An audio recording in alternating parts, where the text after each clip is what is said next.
hand gets swatted, fist goes up, and I scream, "I will beat your ass!"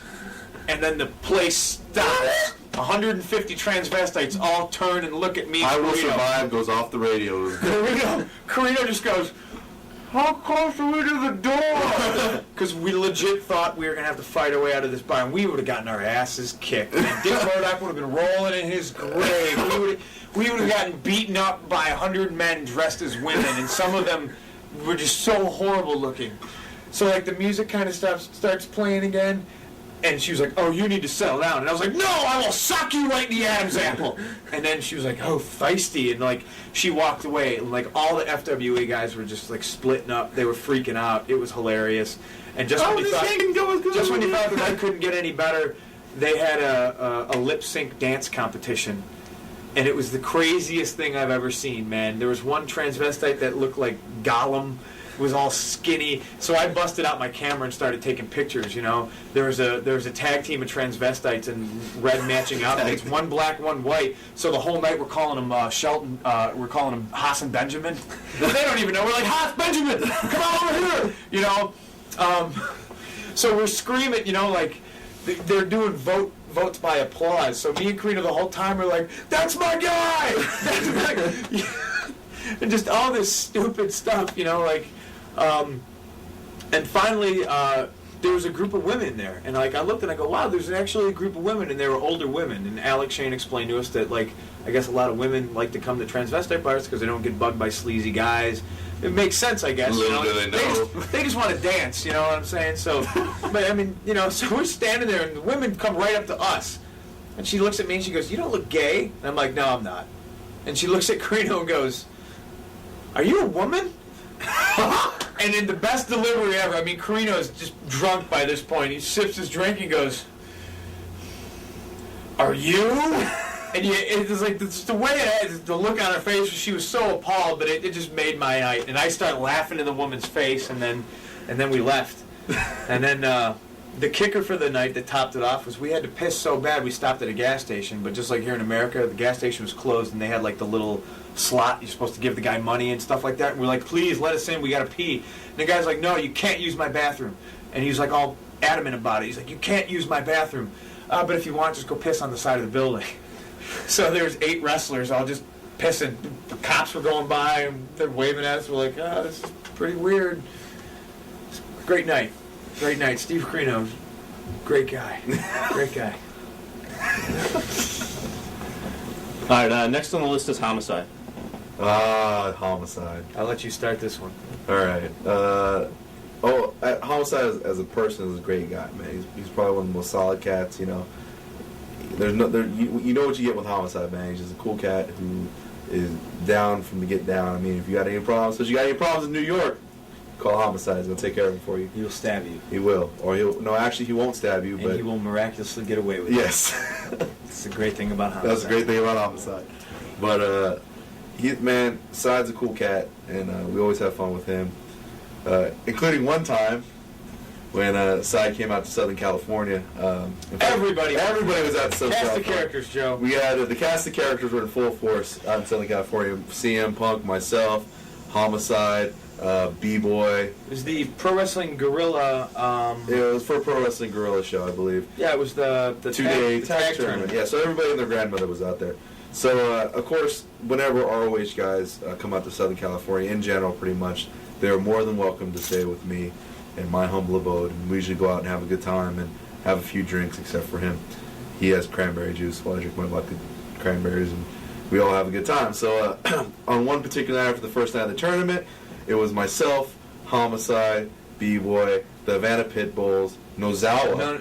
Nozawa was there. Reyes flaked out. He had to go rub his girlfriend's feet or something. Yeah. So Reyes did punk. Rick Noon did punk out the whole affair. He punked out huge. I got my girl. Yeah, he's a punk. Yeah, so, I got cramps. Yeah, he's horrible. But Rocky Romero, Mr. Azucar himself, was in the house.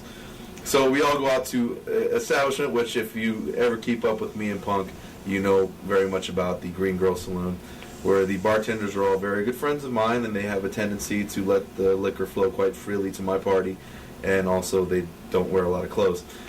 So here we are at the Green Girl Saloon having a grand old time, and Nozawa arrives to the party with a few other friends from Mexico or whatever, just friends that were driving around. And we are now drinking profusely and having a great time with the lovely lady bartenders at the Green Grill who don't wear many clothes.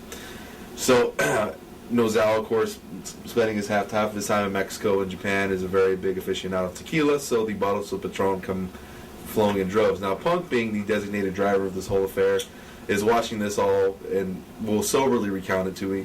But as you can see, we did about 4 or 5 bottles of Patron. Everybody got real drunk. You hear drunk. all these stories about wrestlers getting drunk. You No, hear your friends tell, man, Yeah. I was so drunk. Let me tell you, there was this great hybrid English, Japanese, Spanish flying around the room because we all understand like enough of it. We all understand enough each language. But with like Rocky and Nozawa there, it just turned into this ridiculous hybrid language. It was like all in carny. But it was, you know, half of it was Spanish, and like it was just half of it was Japanese. You know, Doma Izzo, got Dizzle. You know, just it was ridiculous.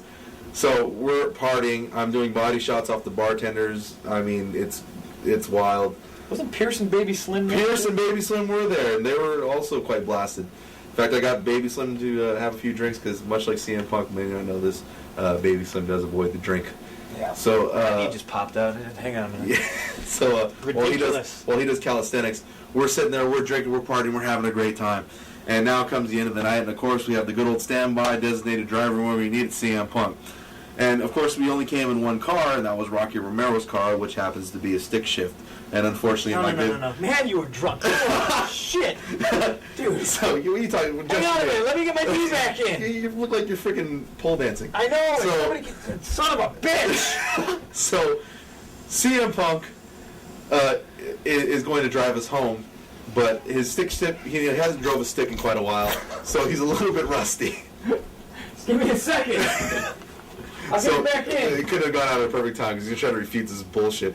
So, as he's shredding the gearbox to pieces on Rocky's car, and I'm like hitting him in the back of the head with like a kendo stick or something, I don't know, I'm throwing stuff at him. He does finally get us back to my place, where I guess everybody was going to crash, but unfortunately where I stay personally in Orange County, it's a smaller place, so there wasn't a lot of room, but everybody managed to squeeze in. Now, as the night was wearing on, Nozawa kept pleading to us all that he needed a ride to LAX. He needed a ride to LAX, so he had to fly back to was it Japan or Mexico?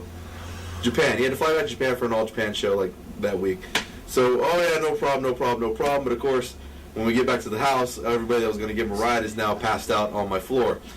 And so that was the last I saw of him as I walked into my house and pretty much hit my bed, and I was out for the rest of the night. During the scope of the night... You're ruining the story! Damn it. All right, you know, my knee's going to wait. Oh, I swear, it's going to like lock up and I'm never going to be able to get it back in. All right. Okay. Before we left the bar, B-Boy, being the lightweight in every aspect of his life that he is, and it's bad when a straight-edge guy makes fun of you for the amount of alcohol you cannot carry.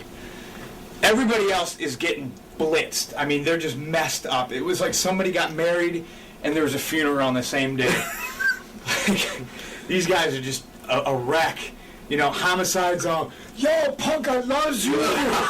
He's like, man, I want to tell you. He's like, the first time you worked me, you treat me with respect. And now, I always thank you for that. So, anything you need, no, fuck you, man, I'm serious. Everybody's that level of drunk where everybody loves each other. Except B-Boy, who's still clutching the one Corona he got as soon as he walked in, with the lime still kind of jammed halfway in the bottle and halfway not. With a look of half terror on his gone, face. sweating bullets. Sweating bullets. Like he just smoked a PCP cigarette. Oh! Freaking out, looking around. He might have done one shot at tequila. It's probably what got him in the state of mind he was in. So I was looking at him, the whole time I'm looking at him, and I'm like, Sweat, yeah, he was sweating like crazy. you're a mess.